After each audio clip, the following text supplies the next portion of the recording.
Hi, this is Steven, KnifeTV, the Art Knife Invitational. We're sitting here at the table with Robert W. Loveless. Bob Loveless. Arguably one of the most famous knife makers in the world. So, Bob. One of the lucky ones. One of the lucky ones. So, what'd you think of today's proceedings? Good show. Always a good show. Yeah, so, this is the only show I come to, and that's why I come, because it's worth coming to. The crowd was appreciative, in a spending mood, and they value our kind of work.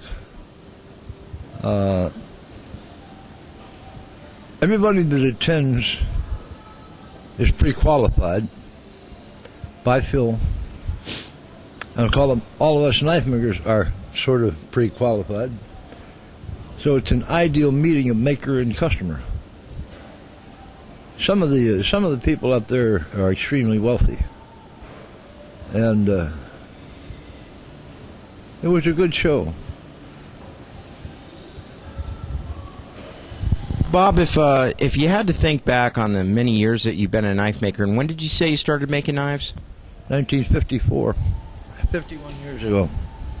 51 years ago that you started making knives. What would you say some of the major contributions that you had made to knife making and some of the stylistic designs that we had talked about before?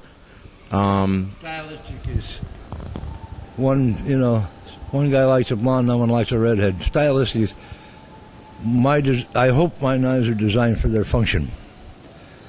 And I proceeded from the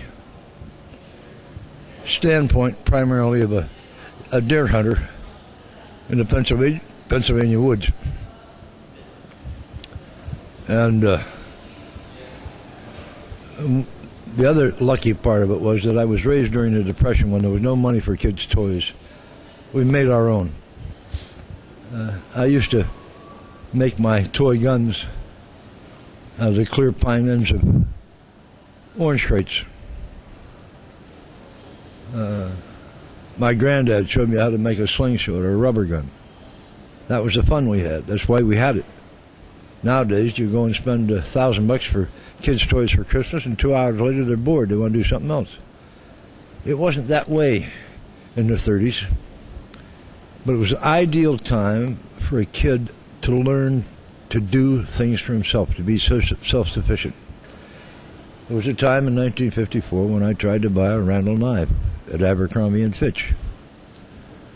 I walked in, the cutlery counter was right inside the front door, just to the left, and I walked in there. I was in a Siemens rig, had a pea coat, watch cap, and I told this snotty young kid, I want to buy a Randall knife. And he looked down his nose at me, kind of, as if I had tracked some dirt in. Well, we don't have any. I said, well, I'd like to order one. Well, it'd be like at least 9 months. I will not repeat what I thought to myself at that time, but I went back to my boat, the Passaic Sun, in Port Newark. On the way down to the boat dock, I had the taxi cab stopped at stop at a junkyard. And I told the boss man in there, I said, I want to get some steel. I want to make a knife. He says, go out and see that darky out there by that pile of automobile springs. So I went out and told the guy, I said, excuse me, sir, but I want to make a hunting knife. And he said, come on with me. We followed about halfway around this pile of automobile springs, which is about 35 feet tall and about probably 65 foot around. He reached down and he yanks out an assembled bunch of one assembled assembly anyway. He said, this is out of a 1939 Packard. It's the best steel in the yard. So he burnt the clips loose. He cut me about 6 pieces, all about a foot long. And I gave him $1, and I went to the office of the scrapyard. I give that guy $1. I got back in the taxi, went back down to my ship, and the next several weeks I made a knife. because I had read, I forget whether it was True or Argosy, there was an article, I think by Blasingame, I could be wrong, but it was about Randall. And in that article was a list of the steps that Randall made to make a knife. So roughly I followed those steps. The knife came out pretty good. I went back to Abercrombie & Fitch. That sneering young clerk had been fired, and I had a chance to talk to a guy named Pat Devlin. Pat was the first floor manager. He had an office up in the mezzanine.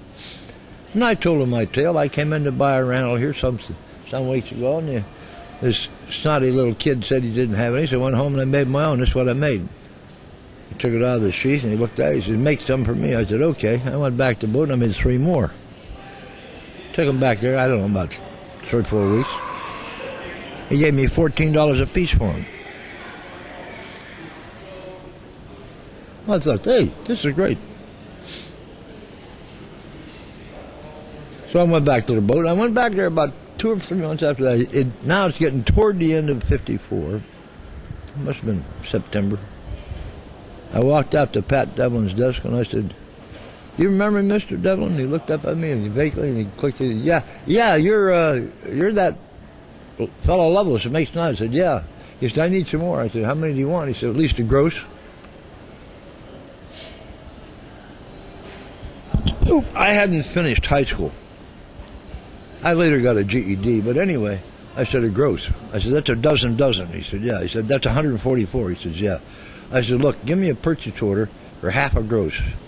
I'll go down to Claymont where I live and I'll hit the bank, get some gear, I'll start making some knives." So that's how it started. I was never a knife maker, at least in the early years, for individuals. I was a knife maker for Abercrombie. So they even shipped some of my knives to their Chicago affiliate, VL&A. And one of the notable things that happened to the Delaware-made hunting knife, which was my brand, was that Ernie Hemingway, on his last trip to Africa, where he cracked up the airplane and had, I think he bought 3 or 4 Delaware-made hunting knives. It was always his habit at the end of his trip to just let his black trackers have the knives. He came home, went to Sun Valley, and shotgunned himself. I hope the knives had anything to do with it. But anyway, that's kind of how it started. As for the rest of it, I've always been interested in... I got to know Bo Randall pretty early. And after I got to know him, Bo was a sweetheart, a gentleman, but he was not a product improver, so to speak.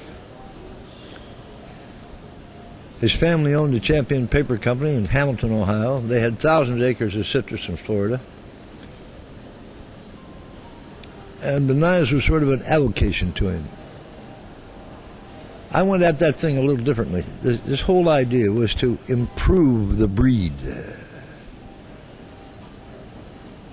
I got onto my early steel, 139B from Jessup Steel Company, because it was a nickel alloy, very strong steel, had a lot of nickel in it. And Jessup sold it for the lawnmower blades, the blades in rotary lawnmowers, which take a hell of a beating. They bounce off of rocks and wood and everything else. And it made some great knives. I used that for about 5 years. Then later on, we found 154 CM when that got awful expensive because Crucible thought we were at their mercy. Hitachi in Japan came to our aid and came up with ATS-34. In the meantime, I also learned probably the best of the bunch, Latrobe's Lescaloid BG42, which I use occasionally for my working customers. And that's the story of the materials.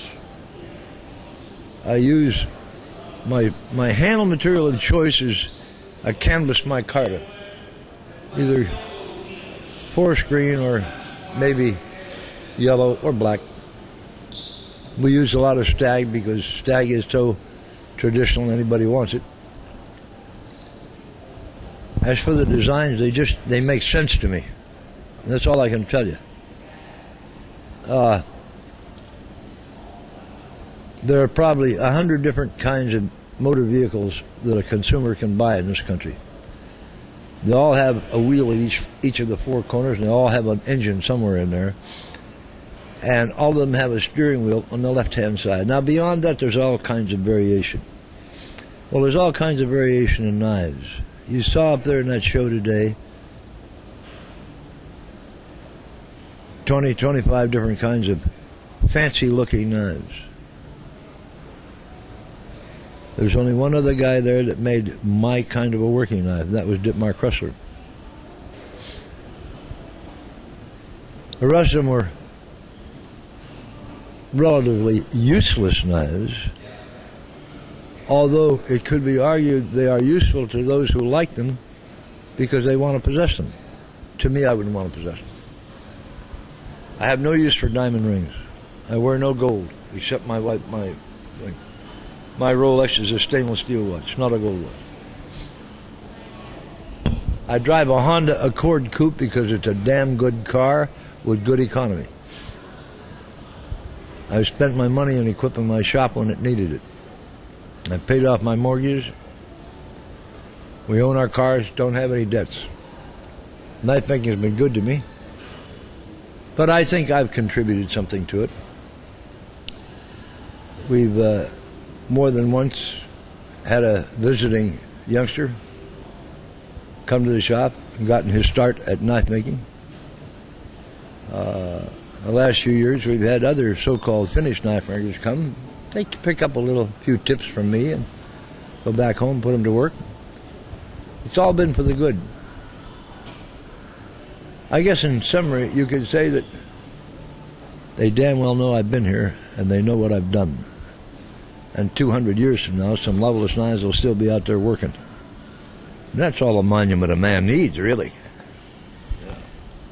Bob, a couple things that come to mind from a collector's standpoint or from somebody who's been involved in this for 20 years is handle shape, choice of steel, evolution of grinds, anything down to sheath making, the perception of the knife as a useful form first, and a finished art as a secondary evolution of the craft. What else what else comes to mind as you sit here and look back on? Probably the first knife maker to practically utilize a deep hollow grind. The reason being that with a convex grind, as you keep sharpening it back, you get into thicker and thicker steel. With a hollow grind, as you sharpen back, you stay pretty much of the same thickness of steel. On sheaths, I hate keeper straps. I utilize a pouch-type sheath where the knife cuts pretty much all the way down in it. It's cammed in place, and a little bit of tug and comes loose. But my ideal sheath is a sheath where a man on horseback can be carrying his knife on his belt. His horse falls down a shale slope, and he comes off and starts rolling. When he picks himself up at the end, that knife still is in the sheath. It's not pierced the sheath and stuck into his leg. It's amazing how many knife makers really don't do very good leather work. Randall never has.